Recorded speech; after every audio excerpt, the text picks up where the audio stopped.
Hi everyone, this is Circle TCG and welcome back to another battle video. And here I finally have a deck to show off besides my Darkrai deck. This will be my Keldeo Blastoise deck. Actually, to be honest, it's not mine, it's my wife's. But both of us helped to build it. She's just been working slowly on moving some of my cards out so to make room for her cards as she gets them. It's still technically mostly her deck because almost every single card in there is hers except for some of the ultra rares that I just like. So, I will be going up against, I don't remember what I'm up against. So, we both laid out our Pokemon, our hand there. We both mulliganed, and that's when I remembered, oh yeah, new rules. So, it's probably a good thing we both mulliganed, so. He won the coin flip and decided I should go first. And here, looks like I drew a Keldeo. I think that was a Squirtle as well. Yep, looked like a Squirtle. And this is a very basic Keldeo Blastoise deck. There's no Black Kyurem. I used to run Mewtwo, but no longer. It's pretty much straight up Keldeo and Blastoise, and that's it. This is by far not a tier 1 deck. It doesn't run... Okay, it looks like he runs... Oh, I think he's running the X and Y starter set. Because I see the Furfuro on the bench. My deck doesn't... It doesn't run Tropical Beach. That's the biggest thing it's missing. It isn't running Black Kyurem. That's the second biggest thing it's missing. I play... it does, however, have a ton of pretty cards. Like I have a Golden Catcher in here. I have 2 Full Art Ends, a Full Art Juniper... I call this the pretty deck because it's so awesome. Oh, it has full art Keldeo as well, and a shiny Blastoise, and a shiny Ultra Ball. I think that might be it. It has a bunch of reverses of stuff too. So basically, this is not a good deck, but it is a pretty deck, and I'm very happy that we got to build it. And we've been working on this since last November when Boundaries Cross first came out. So we've had this deck for over a year. Modifying it, of course, but that's it. So I played Silent for 3 energy, attached one of them to Keldeo, and passed. Not much else I can do. And this is where the new rules kind of help Keldeo a little bit, at the same time hurt it. Because it doesn't matter if you can attack or not now. That's not going to hurt you. It's just going to help you. That being said, Tropical Beach is still needed to help refresh your hand. And here he was using his prize pile underneath his deck, and he was going to put his card pile where his prize pile needed to be. And I didn't mind, but I actually didn't know it was an official rule that that's what you need to do. And that was pointed out by someone on the side, and very thankful to him for pointing that out, because I didn't know that, and I'm a professor. So that's a little sad. I love when I'm able to learn new things and stuff. So he plays Pokeball. The brand new Pokeball art from the X and Y starter set is awesome. I really do love all the new trainer arts. So he plays Pokeball, flips heads, and gets a Genesect EX full art. Funny story, that was actually mine. If you watch my Plasma Blast opening, you will see me pull that very card. I ended up trading it away for a full art Virizion EX, and I don't know if it was worth it, but I know that I love Virizion more than Genesect, so it was worth it to me. Plus, I think Virizion is worth a little more now, but at the time, Genesect was worth more. So, in the end, it's a fair trade-off. So, he plays Great Ball and realizes he didn't shuffle his deck after he played the Pokeball, so I offer, and he says, go ahead. So, after I shuffle, he draws his 7 cards, and if he finds a Pokemon there, he can put it into his hand. I don't think Great Ball has ever seen that much play. From what I hear, it was really good at the pre-release. Unfortunately, that was just before I started going to pre-releases. I had already gotten back into the card game, but I had not... I hadn't joined League or started playing competitively or going to pre-releases and tournaments and that kind of thing until Dark Explorers. The very earliest I could claim that I did anything like that was Noble Victories right before Next Destinies came out. And I didn't actually go to a pre-release till Dark Explorers. But from what I hear, Great Ball was a nice card to have in the Emerging Powers pre-release. Well, then again, so was Pokemon Catcher, but you know what I mean. So, he uses a Great Ball to put a Snivy on the bench. He's going to attach a Grass Energy to his Genesect. He's telling me he wants to use Red Laser, and I look at the card and say it needs a Plasma Energy. He's like, I know, but he wanted to.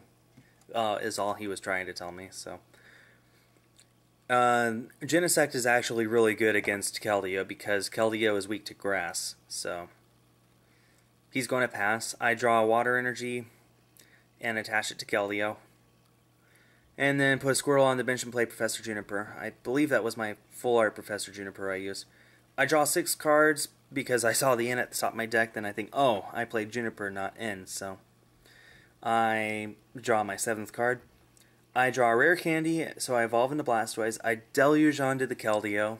Now it's all set up, ready to go. I think I have another Squirrel in my hand. I'm debating whether to play it or not because it's just hogging bench space. Looks like I'm going to not play it and use Secret Sword for 110 and knockout. So I take the first prize. That's actually the first time I've ever played against a Generation 6 card, so Furfro.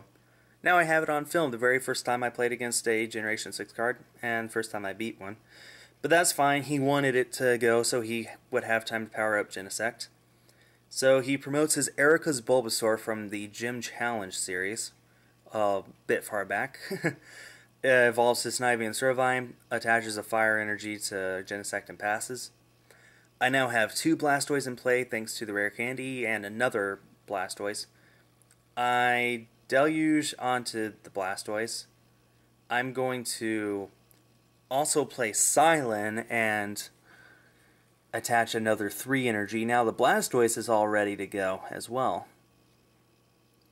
I don't know why I did that, to be honest. Maybe it's just because I didn't have another Keldeo, so there's no way I could power up a Keldeo, so I may as well power up a Blastoise in case he plays something incredibly random like Suicune or Sigilif.